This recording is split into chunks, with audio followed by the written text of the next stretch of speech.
ప్రస్తుతం ఉన్నది ఒత్తిడి ప్రపంచం. ఈ ఒత్తిడి ప్రపంచంలో ప్రతి మనిషి కూడా ఏదో ఒక సమస్యలు ఎదుర్కొంటూనే ఉంటాడు.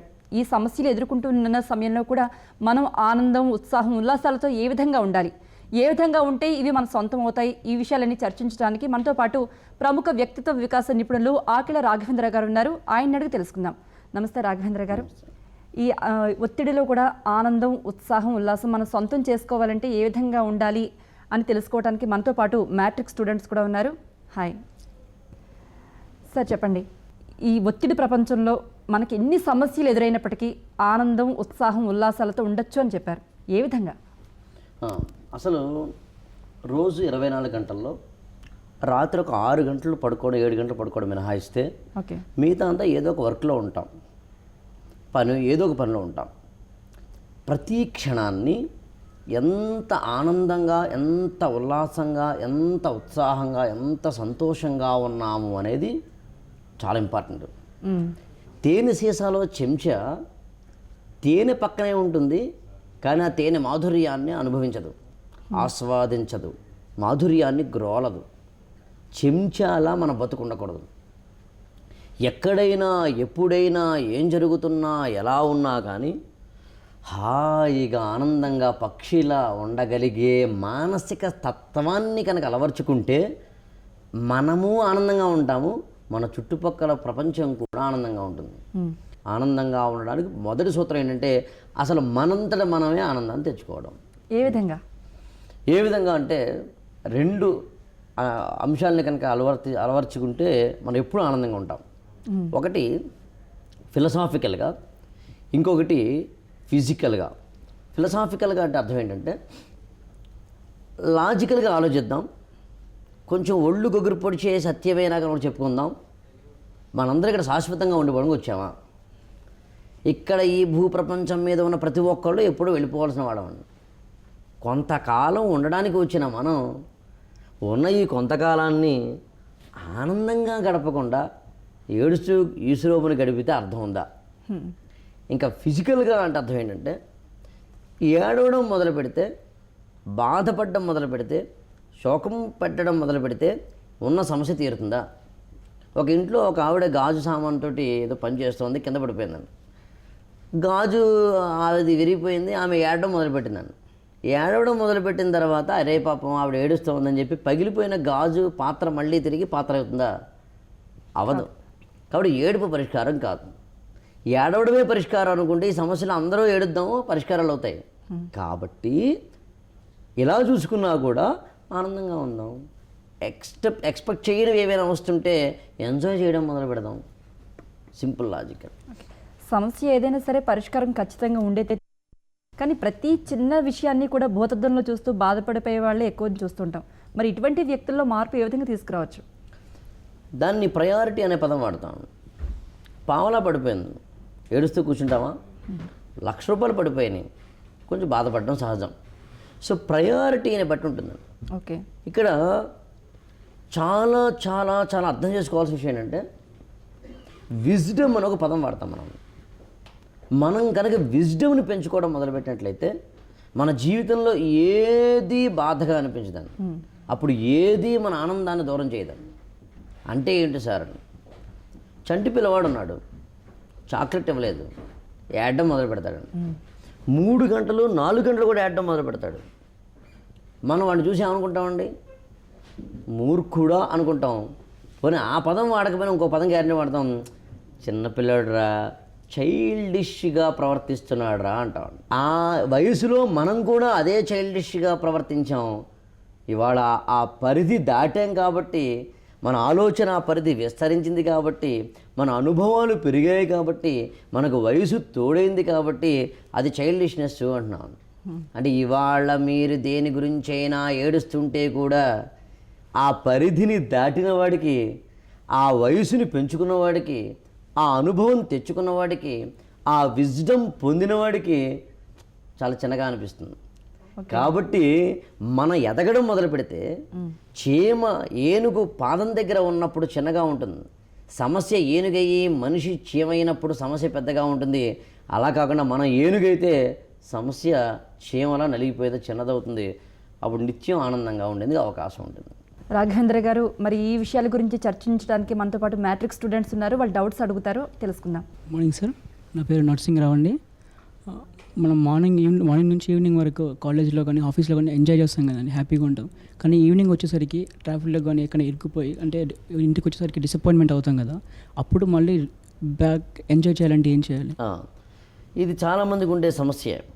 ఉదయం నుంచి ఉదయం లేచిన వెంటనే హాయిగా మనం చక్కగా బయటికి వెళ్ళిన వెంటనే ఫ్రెష్ మైండ్తో ఉంటాం, ఫ్రెష్ ఎక్స్పీరియన్స్తో ఉంటాం, అంత బాగానే ఉంటుంది, ఫ్రెష్ యాటిట్యూడ్తో ఉంటాం.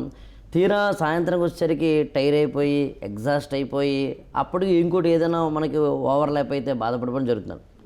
మీరు ఇందా ఇంకో మాట కూడా అన్నారు, ట్రాఫిక్లో అనేది కూడా. ఇవాళ ట్రాఫిక్ మాత్రమే కాదు, మన బిజీ ప్రపంచం అంతా కూడా మనల్ని ఏదో ఒక ప్రెషర్కి గురి చేసి ఆ ప్రెషర్ వల్ల ఉన్న ఆనందం పోయేలా చేస్తున్నాను. ఇంగ్లీష్లో ఒక సామెత ఉంది, ఆ సామెత నేరుగా అంటే బాగుండదు కానీ దాన్ని మార్చి చెప్తాను. If murder is inevitable enjoy it అన్నారు.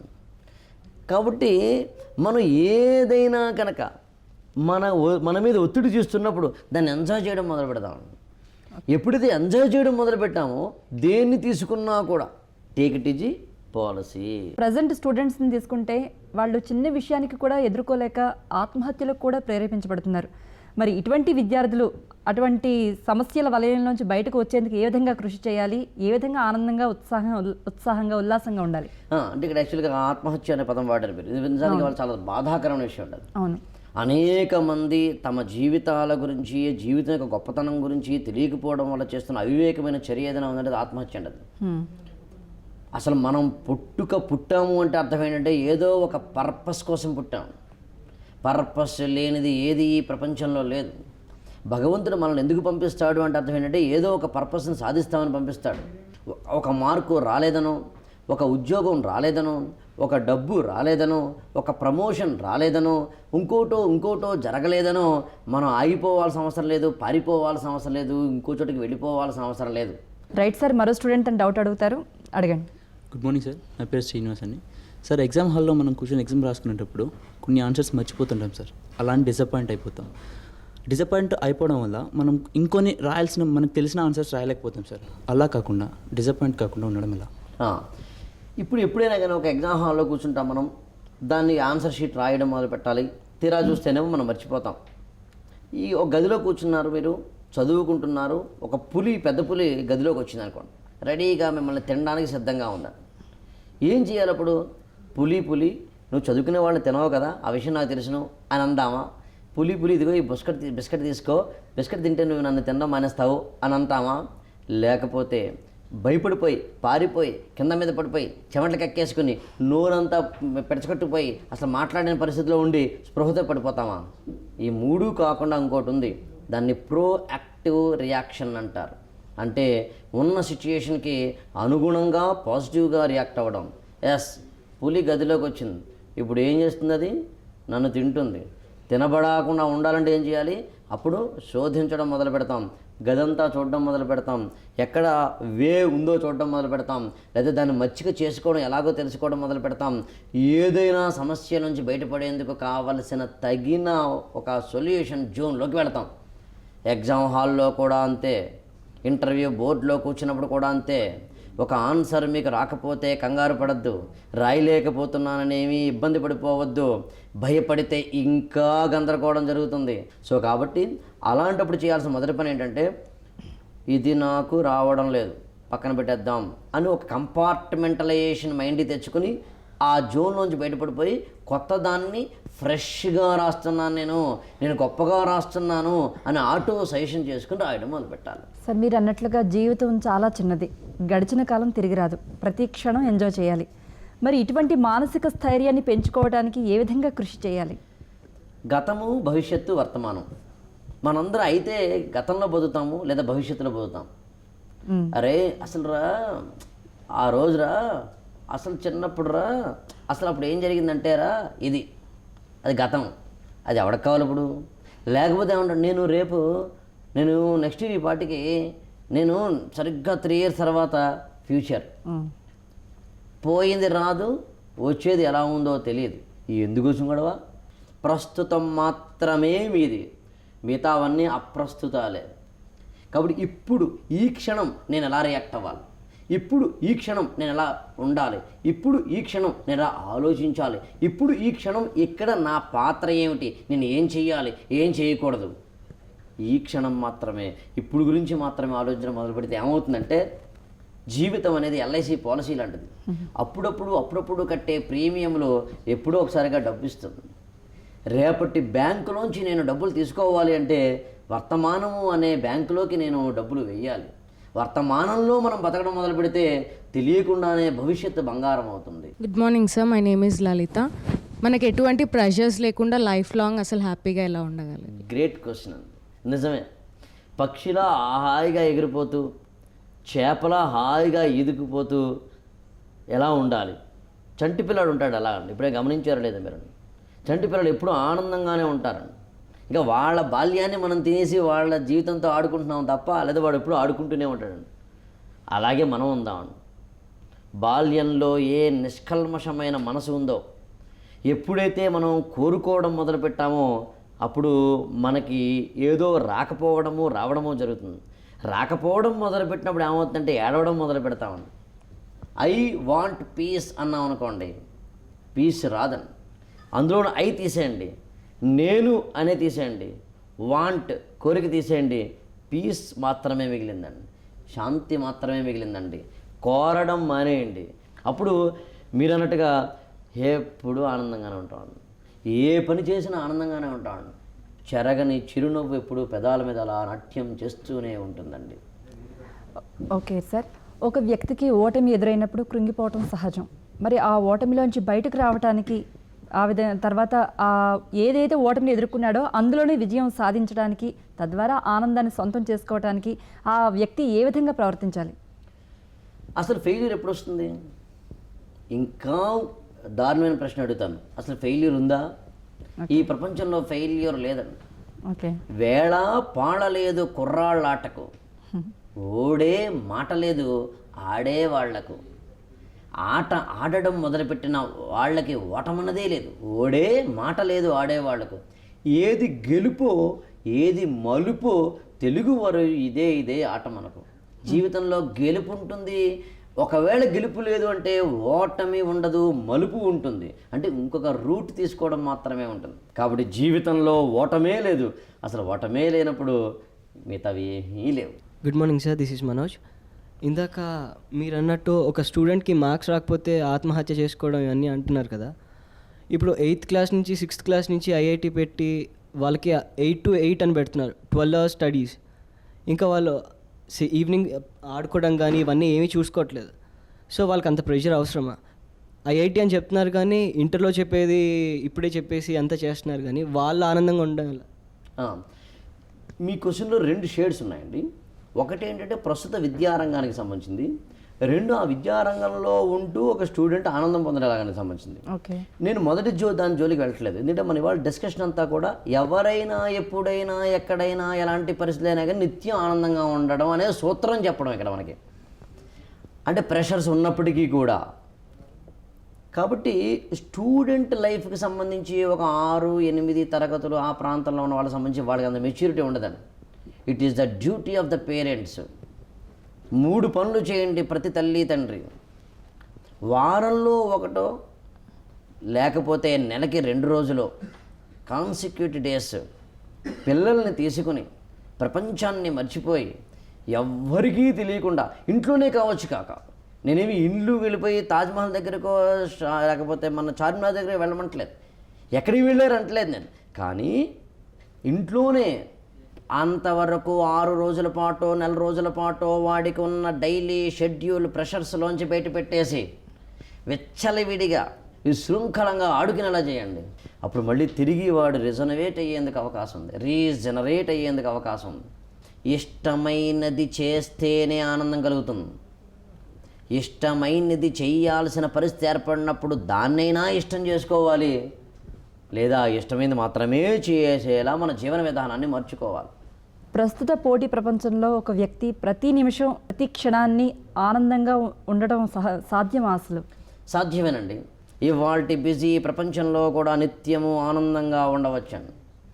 దానికి ఒకే ఒక సూత్రం చెప్తానండి. ఇది ప్రాక్టికల్గా చేయడం కష్టంగా అనిపించవచ్చేమో కానీ అయినా చెబుతున్నానండి, అదేంటంటే దేన్నైనా చిరునవ్వుతోటే స్వీకరించడం మొదలుపెట్టండి. అసలు ఇకపై మీరు కింద పడిపోయినా సరే నవ్వుతూనే కింద పడండి. గాయం తగిలినా కూడా నవ్వుతూనే తుడుచుకోండి. చిరునవ్వు చిరునవ్వు చిరునవ్వు చిరునవ్వు. లేటుగా ఎందుకు వచ్చారు ఇంటికి అని అనడం మానేసి ఇవాళ ఏంటి పెందరాళ్ళు వచ్చారు అని సెటైర్ వేయండి. మార్కులు సరిగా రావా, నీకు బుద్ధిగానం లేదా అని ఒక లెక్చరర్ స్టూడెంట్తో అనడం మానేసి ఏమయ్యా మరీ ఎక్కువ వచ్చేసినాయి, పత్తిగా ఒకటి పక్కన 0, బాగుంది, చాలా బాగుంది అని అతని తప్పుని అతని తెలుసుకునేలా సెటైరికల్గా చెప్పండి. వ్యంగ్యం గురించి అపహాస్యం గురించి ఇక్కడ నేను చెప్పటం లేదు. చక్కని చిరునవ్వుతోటి పలకరించడం ద్వారా సమస్యకు సొల్యూషన్స్ ఇవ్వచ్చు అని చెప్తున్నాను. అంటే చిరునవ్వే ఆయుధం అంటారు. చిరునవ్వే ఆయుధం. Right sir. మరో స్టూడెంట్ అని డౌట్ అడుగుతారు, అడగండి. గుడ్ మార్నింగ్ సార్, నా పేరు శివకృష్ణ. మనం మూడ్ ఆఫ్లో ఉన్నప్పుడు మన రిలేటివ్స్ కానీ ఫ్రెండ్స్ కానీ వచ్చినప్పుడు మనం దాన్ని మర్చిపోయి వాళ్ళతో ఇంటరాక్ట్ కావడం ఎలా? నిజానికి వాళ్ళు రావడం వల్లనే మూడ్ ఆఫ్లోంచి బయటపడవచ్చు, మూడ్ ఆన్ చేసుకోవచ్చు. వాడు అందుకు వచ్చాడు, రాకోయి అనుకోని అతిథి అని. మనం బాధలో ఉన్నప్పుడు ఫ్రెండ్ వచ్చాడంటే అర్థం ఏంటంటే వాడిని చాలా దేవుడిగా దండం పెట్టాలి. ఎందుకంటే మనం అందులోంచి కనీసం బయటపడడానికి ఉపయోగపడుతున్నాడు కాబట్టి. అయినా మన మనసులో ఉన్న ఒక భయము, ఒక ఆందోళన, ఒక మూడ్ ఆఫ్ తనము అనేది ఎప్పుడైతే మనల్ని వెంటాడుతూ ఉంటుందో అప్పుడు మనం బయటపడడం కష్టం. దీనికి నేను చెప్పే ఒక సూత్రం ఏంటంటే, ఇది అందరికీ కూడా ఉపయోగించే ఒక సూత్రం. ఎప్పుడు మూడ్ ఆఫ్ అనే పదం వాడకండి. అసలు సామాన్యులకు మాత్రమే మూడ్ ఆఫ్ అవుతున్నాను, గుర్తుంచుకోండి. మామూలు ఏమీ చేతగానికి వాళ్ళకి మాత్రమే మూడ్ ఆఫ్ అవుతున్నాను. ఓకే. చేతగాని వాడిని నేను అని ప్రపంచానికి చెప్పాలనుకుంటే మూడ్ ఆఫ్ అయి ఉండండి. ప్రపంచం మన గురించి గొప్పగా చెప్పుకోవాలని అనుకుంటే చిరునవ్వు అనే ఆయుధంతో ముందుకు వెళ్ళ తప్పదు. మూడ్ ఆఫ్ అనే పదమే ఉండదు. గుడ్ మార్నింగ్ సార్, నా పేరు ప్రియాంక. మన క్లోజ్ అయిన రిలేటివ్స్ ఎవరైనా దూరం అయితే ఆ డిప్రెషన్ని ఎలా ఓవర్కమ్ చేస్తాం? గుడ్ అండి. అసలు ఎవరైనా రిలేటివ్స్ దూరం అయితే వాళ్ళని ఎలా తట్టుకోవాలనే దానికన్నా నేను ఇంకో క్వశ్చన్ వేస్తాను. మనం మాత్రం ఇక్కడ శాశ్వతంగా ఉండిపోవడానికి వచ్చామా? వాడు మనకన్నా ముందు వెళ్ళిపోయాడు అంతే. ఈ ప్రపంచం అనే బస్సులో వాడు తొందరగా దిగిపోయాడు, మనం 2 స్టాపుల తర్వాత దిగిపోతాం, మన తర్వాత ఇంకో 3 దిగిపోతారని. ఆ మరణం సహజం అండి. ఎప్పుడు పోతామో తెలియదు, ఎప్పుడు పోతామో తెలియని దాని గురించి ఏడుస్తూ కూర్చోడం అర్థం లేదండి. ఇంకా రెండోది కూడా చెప్తానండి. మామూలుగా మనకి ఒక 60 ఏళ్ళు అనుకోండి, జీవితం పుట్టు నుంచి చావు వరకు. ఈ 60 ఏళ్ళ టైం పీరియడ్ పెద్దదా చిన్నదా అని అడిగినప్పుడు మనం చాలా పెద్దది అంటాం. 60 ఏళ్ళు అండి అంటామండి. అదే నేను అంటాను మిమ్మల్ని గంట అయితే అంటానండి, అది చాలా చిన్నది కదండి అంటామండి. చిన్నది పెద్దది అని మనం చూసేదాన్ని బట్టి ఉంటుందండి. దుఃఖము సహజము, మరణము సహజము. దాని గురించి భయపెట్టడము, బాధ పెట్టడంలో అర్థమే లేదు. ఎప్పుడు నిర్వేదంలో కొట్టుకుపోయే వ్యక్తికి ఆనందంగా, ఉల్లాసంగా, ఉత్సాహంగా తయారవ్వాలంటే మీరు ఇచ్చే సూచనలు ఏమిటి? 3 సలహాలు లేదా సూచనలు లేదా మార్గాలు ఉన్నాయి. 1, ఇష్టమైందే చేయండి. పెయింటింగ్ ఇష్టం, అదే ఎంచుకోండి. యాక్టింగ్ ఇష్టం, అదే ఎంచుకోండి. రాజకీయాలు ఇష్టం, అదే ఎంచుకోండి. ఐన్స్టీన్లా అవ్వాలనుకున్నారు, అదే ఎంచుకోండి. యాంకర్ అవ్వాలనుకున్నారు, అదే ఎంచుకోండి. ఏది అవ్వాలనుకున్నారో, ఏది మీ ఆత్మ ఇష్టపడుతుందో దాన్నే ఎంచుకోండి. అది మొదటిది. ఓకే. 2, వెంటనే మీరు ఏమంటారంటే, మరి అలాంటిది నాకు దక్కనప్పుడు సార్, రెండవ ప్రశ్న దాన్ని. అలాంటి దక్కనప్పుడు మీరు దక్కిన దాన్ని ఇష్టపడాలి. కాబట్టి ఏ కెరీర్ మన ముందుకు వచ్చిందో దాన్నే ఇష్టపడడం మొదలు పెట్టాలి. 3వ సూత్రం, ఇక్కడ ఎవ్వరం శాశ్వతంగా ఉండిపోవడానికి రాలేదు, కొంతకాలం పాటు మాత్రమే ఇక్కడ ఉండడానికి వచ్చాం. చిన్న చిన్న సర్దుబాట్లు, చిన్న చిన్న సామరస్యాలు, చిన్న చిన్న సౌమనస్యాలు, చిన్న చిన్న స్నేహాలు, చిన్న చిన్న ఆనందాలు, చిన్న చిన్న ఉత్సాహాలు మనకి మనమే ఏర్పాటు చేసుకోవాలి. టానిక్లా చిరునవ్వు పనిచేస్తున్నప్పుడు, టానిక్లా ఆనందం పనిచేస్తున్నప్పుడు దాన్ని తెలుసుకోకుండా ఉంటే జీవితం వ్యర్థమే అవుతుందని. ధన్యవాదాలు సార్. ఈరోజు స్టూడియోకి వచ్చి ఆనందం, ఉల్లాసం, ఉత్సాహంగా ఉండాలంటే ఏ విధంగా మనం మెలగాలి అనే విషయాల్ని విపులీకరించినందుకు, అదేవిధంగా మ్యాట్రిక్ స్టూడెంట్స్ కూడా ధన్యవాదాలు ఈ చర్చలో పాల్గొన్నందుకు. చూసారుగా, జీవితం చాలా చిన్నది, ప్రతి క్షణాన్ని కూడా మనం ఎంజాయ్ చేస్తూ ఉండాలి. అయితే ఈ ఎంజాయ్ చేస్తూ ఆనందంగా ఉల్లాసంగా ఉత్సాహంగా ఉండాలంటే ఏ విధంగా మనం మెలగాలి అనే విషయాలన్నింటినీ మనతో పాటు చర్చించారు రాఘవేంద్ర గారు. మరి ఇది ఇవాల్టి జై హో సక్సెస్ మంత్రం.